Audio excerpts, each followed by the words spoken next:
chapter 5 of Chess Fundamentals, chapter 5, part 5. This one is the endgame strategy. Hopefully you're following along already. Make sure you guys are in your forward chess and reading your material. Okay, here we go. Okay, Omac, I'll see you later. Thanks for hanging out with us. All right, so let's see what this says. We are going to read this one because this one's rather long, but we're not going to read everything like this. Here it says, we must now revert once more to the endings. Their importance will have become evident to the student who has taken the trouble to study my game with Janowski. Make sure you go back to example 53 to see what he's talking about. After an uneventful opening of Roy Lopez in one of his normal variations, my opponent suddenly made things interesting by offering the exchange, an offer which, of course, I accepted. Then followed a very hard, arduous struggle in which I had to defend myself against a very dangerous attack made possible by the excellent maneuvering of my adversary. Finally, there came the time when I could give back the material and change off most of the pieces. By the way, that's really hard to do, and knowing when to do that, and come to an ending in which I clearly had the advantage. But yet, the ending itself was not as simple as it appeared. And finally, perhaps through one weak move on my part, it became a very difficult matter to find a win. Had I been a weak in-game player, he's like, yo, had I been like, garbage, if I was garbage out here, then the game would probably have ended in a draw, and all my previous efforts would have been in vain. Unfortunately, that is very often the case among the large majority of players. They are garbage in the endings. Garbage. See what that says? It says it verbatim. They are garbage in the endings. Garbage. Look at that. Thanks for the follow, Nugget 63. They are garbage in the endings. So are you garbage in the endings? Garbage. Look yourself in the mirror. Make sure you talk and embrace it, right? If that's really you, and then we're gonna fix it. We're gonna fix it with this book. What book is this? It's right here, forward chess. This is Chess Fundamentals. Right. Okay, here we go. Yeah, he was an in-game beast. Okay, so he's saying if you're garbage in the endings, a failing from which masters of the first rank are at times not free. Incidentally, I might call the attention to the fact that all the world champions of the last 60 years have been exceedingly strong in the endings. You hear that? Sheesh. Wow. He be dropping bombs. This whole book, he been dropping bombs. Whole book, right? The last 60 years, right? All of the world champions have been exceedingly strong in the endings. Morphy, Steinitz, Lasker had no superiors in his department of the game while they held the titles. Okay. All right, let's see what it says. The sudden attack from a different side. I think they're talking about the principle of two weaknesses. I had previously stated when speaking about a general theory that at times the way to win consists in attacking on one side and then granted greater mobility of pieces to transfer attack quickly from one side to the other. Yeah, the principle of two weaknesses. So what he's saying is if you got one thing weak and you're doing something on one side, but if you shift everything to the other side and go to that other weakness, it's going to be very hard for their stuff to oh shoot, it said copy and paste forbidden. I didn't even copy and paste anything. What's wrong with them? They mad. I didn't even do anything. I didn't even do nothing. Wow, copy and paste. You don't copy and paste nothing. Y'all see it here first. I didn't copy and paste anything though. All right, here we go. Y'all heard it here first. All right, so maybe they thought I was copying. Okay, so what does this say? Oh yeah. This is principle two weaknesses. Let's look at this example. Let's click on the board. Let me move this up a little bit. You can see the board a little better. Move this over here. Let's move it. It's black to move. Okay, let me flip it. And it's black to move. Principle two weaknesses. Rook A5 jumps out because A3. Wait. If it's principle of two weaknesses, then maybe Rook G5. Interesting. Okay, what is this one? In the above position with black pieces, I play Rook E4. Wow, this is Capablanca. Blanca saying it. Check. And then what did he do? Rook A4. And then Rook A2 and then H5. The idea, as will be very soon, is to play H5, H4 in order to fix white's kingside pawns with the view to the future. It is evident to black that white wants to bring his king to B3 over here to support the weak isolated pawns and free his rooks. Black therefore makes a plan to shift the attack to the king side over here in proper time in order to obtain some advantage from the greater mobility of his rooks. Oh my goodness. Bro. Sheesh. Bro, the gems in here is ridiculous, my guy. Imagine reading this 5 times. Like, this is nuts. Your understanding would be so far beyond where it is right now. Rook d1 and rook d to a5, right? And then now he's hitting the a pawn, so then he defends it, but then he says h4, following the plan, blocking all this king side stuff up. King d2, king g7, king c2, rook g5. I mean, look at that, right? Lock this down over this side on the right hand side, and then went to the left and start going to work. Let me move this down a little bit over this way. Okay. Okay. Rook g1. Rook. Look at this. And now he's winning a pawn. Now he's winning a pawn. Yeah. Rook f3. Wow. Look at rook f3. Rook f3 check. Capablanca was unstoppable. Jeez, my goodness. To make the structure gross. King e2 and then take on h3. Thank you. And then he says black won after a few moves. Rook f3 was nasty, right? He says another good example to which is shown from the advantage of a greater mobility of the pieces in the ending. Okay, so this was Capablanca Kupchik. Played in Havana Masters, 1913. Oh, is this the one where we walk the king to h3? No, it's not that one. It looks like that, though. Wow, let's take a look at this. It's white to move. Oh, it's white to move. Oh. Man, this is amazing. Looking at this right here, CHESSABLE was good. The structure's the same. There's weaknesses on both sides. Maybe rook e7 first. All right, let's read what it says. So white's only advantage in the above position is that he possesses the open file. Okay, so we got the open file and has the move, right, which secures him the initiative. They talked about that in chapter 1 or 2. If y'all's following along, make sure y'all watch the other videos in the playlist.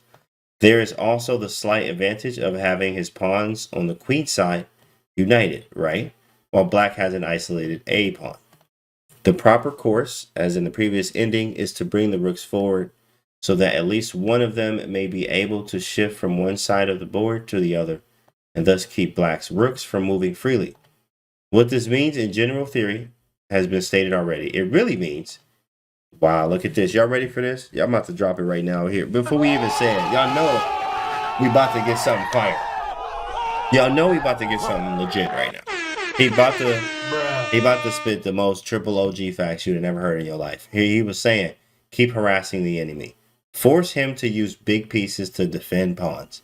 If he has a weak point, try to make it weaker, or create another weakness somewhere else in his position will collapse sooner or later. If he has a weakness and he can get rid of it, make sure that you can create another weakness somewhere else. All right, that's a wrap. We out of here. Yo, let me put my PayPal.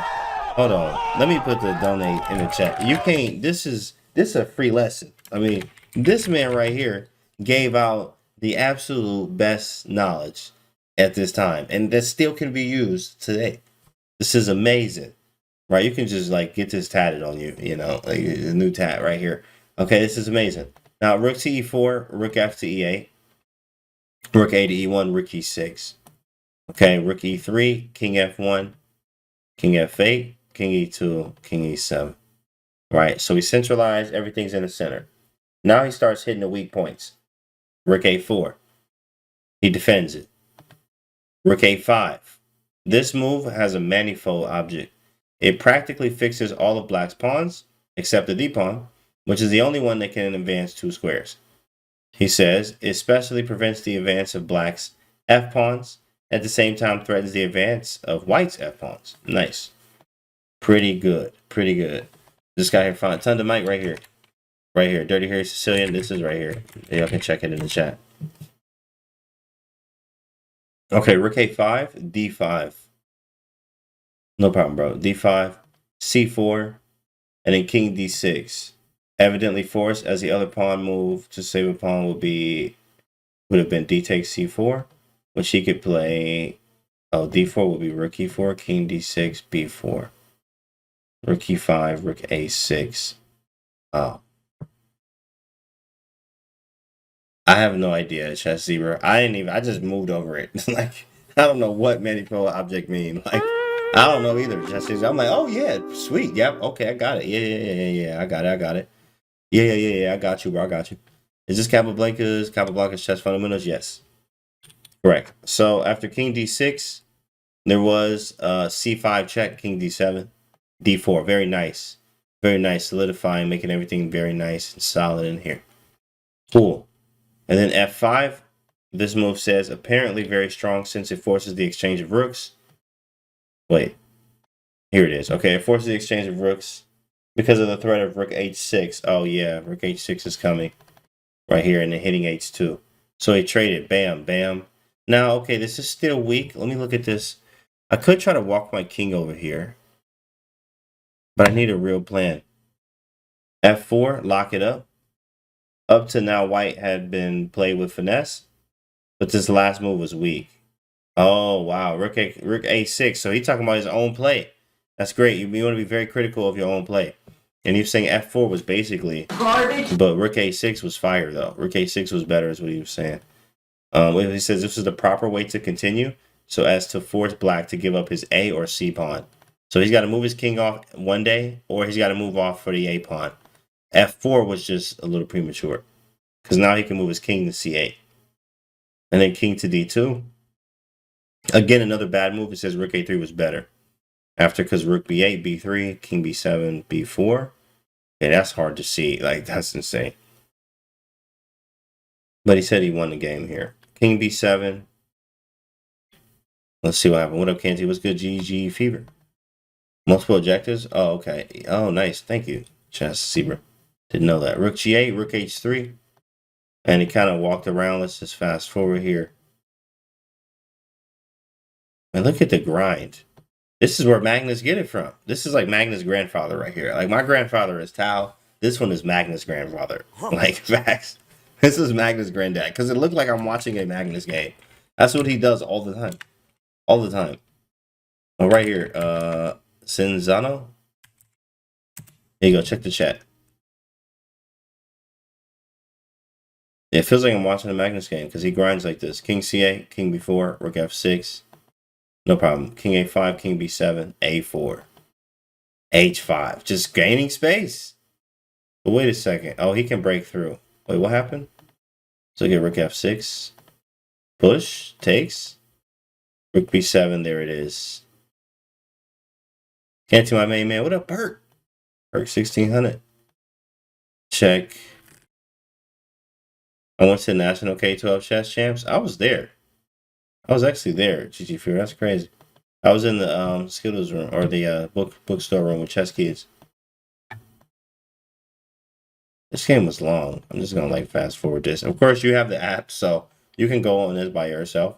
We do have to cover the rest of it. This is another video here. All right. And then he ended up winning this. Yeah, I was there, bro. I was there. Yeah, check my IG, check my Instagram and my Twitter. You can check some of the pictures I took. I went in there once. Yeah, I was in the back. I was like when you walk all the way towards the back. Instagram, I posted a few on Twitter. Chess Kid posted about me too. Shout out to them. All right, this ending shows how easy it is to make weak moves and how often even in master play mistakes are made and opportunities are lost. It shows that so long there is no great advantage of material. Even with a good position, a player, no matter how strong, cannot afford to relax his attention even for one move. Sheesh, man. He just dropping bombs everywhere. I mean, don't miss it. The danger of a safe position. Good proof of previous statement is shown in the following ending, Marshall and Kupchik. And they're 2 games in the same tournament, 1913. All right. Cool. Safe position. Whose move is it? White to move? Don't look that safe. Feels like my king's a little loose here, but I should be okay. Is it white to move? Maybe G4? It is evident that Marshall is under great difficulties in the above position. Not only is he bound to lose a pawn, but his position is rather poor. The best he could hope for was a draw unless something altogether unexpected happened, as it did. No reason can be given for Black's loss of the game except that he felt so certain of having the best of it with a pawn more that he considered a safe position, that he became exceedingly careless and did not consider the danger that actually existed. So this is like always be alert, guys. Always be alert in your games. Like, don't play around, you know, always try to fight. So G4, rook takes A2 happens. And then rook D1, rook A4, check. And he goes rook D4. Rook A5. And he says this is a mistake again. And then rook D to D8, threatening mate, basically. Rook G7. H4. H5.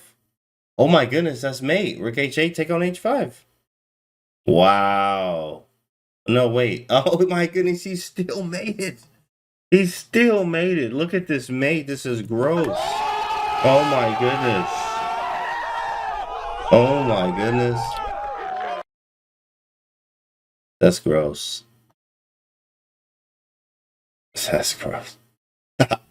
Got made it. Don't be in those safe positions, guys. If it's safe, look, you just keep thinking. It may not be as safe as you think. Endings with one rook and pawns. The reader was probably realized by this time that endings of two rooks and pawns are very difficult.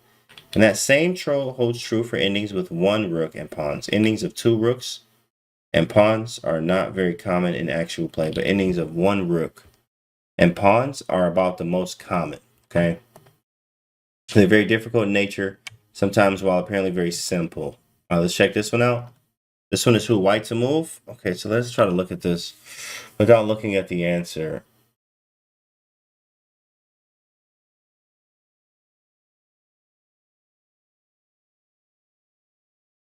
Interesting. Until you write a book, you know I'm working on it. Darth Vader, thanks for the follow. Sheesh. All right, what does it say? Rook c7. In this position, Marshall played rook c7, but played f. Oh, he would have won if he played rook c7, but he played f6, and thereby giving black a chance to draw. Okay, so f6 happened, and then rook d6 was apparently the draw. How? f7, rook d8. Man, this stuff is like, you really have to study this really hard. How, like, this looks like ridiculous. How could you possibly draw this? Wow. And somehow they say he's okay. Oh, it says after king c4, and white will have to sacrifice his rook for black's pawn. Or in this line, if rook c7 check, king d4. Yeah, that's right. Crazy GG. f7, rook g6 check, king f1, rook f6, king e7, king c3. And white will finally have to sacrifice the rook for a pawn by perpetual check. If there was nothing more in the ending, it would be of any great value. But there are some very interesting features. Interesting. Now there will be two other moves to try. Rook g6 or rook f6. I feel like rook pawn endings are the most annoying. That's why I just play them bullying the flag. Yeah, you got to spend a lot of time with my uncle, AGRRESSIVE here, actually. Shout out to him. Yeah, that book right there. You got to spend some time. You can also get it right here on Forward Chess, actually, too. It's under, actually, right here. If you look at the books command, all of those links, I think, are through Forward Chess. Something like that. And some are through Amazon. Rook g6, king f3, rook f6, moving the king over.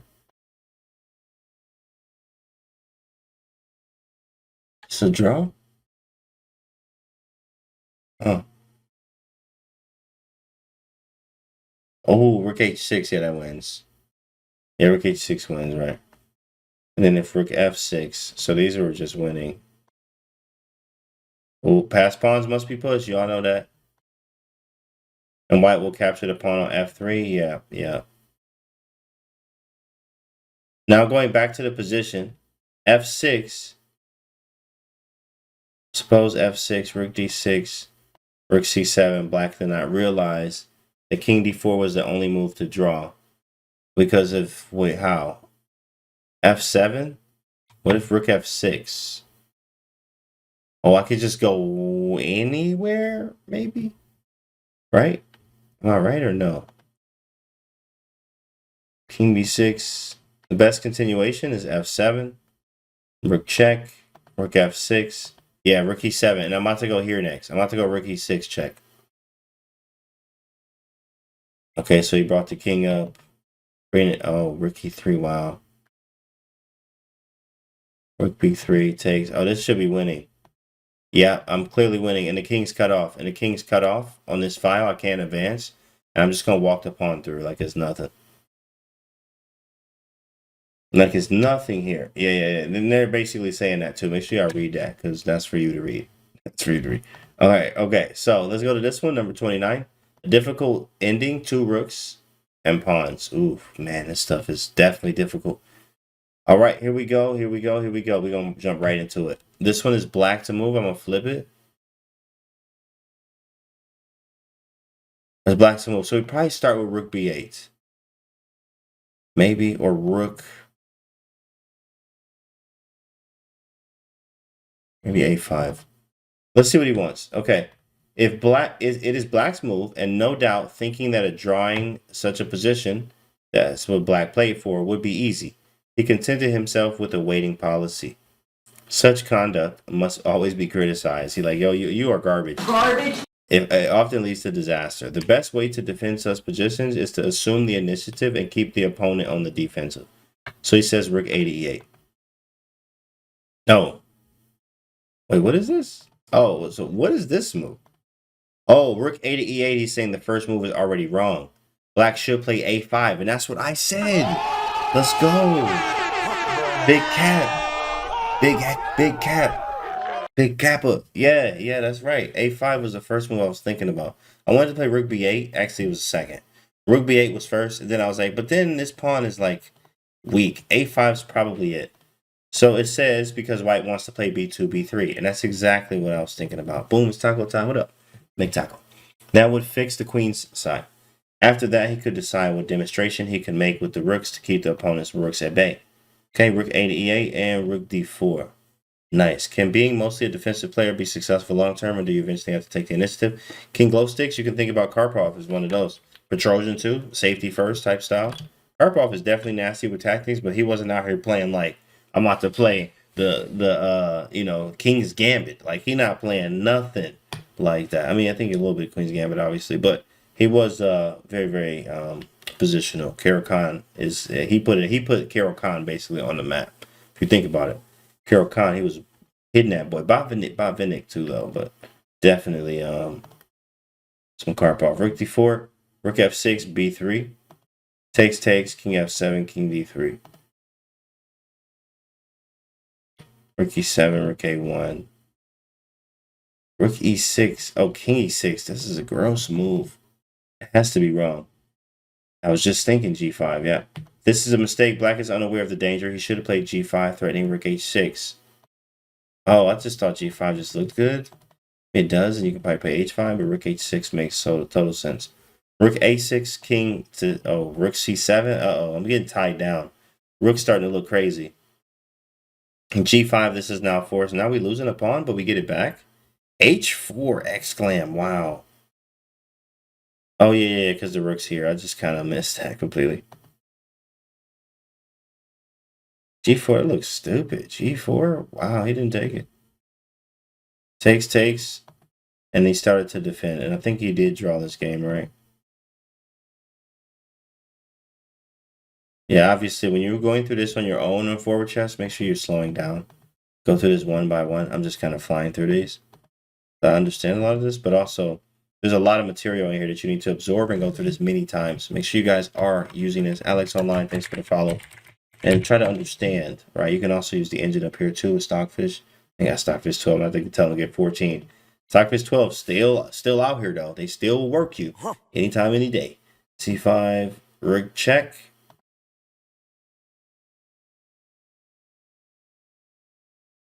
And then rook f7, he resigned. Yeah, this was terrible for him.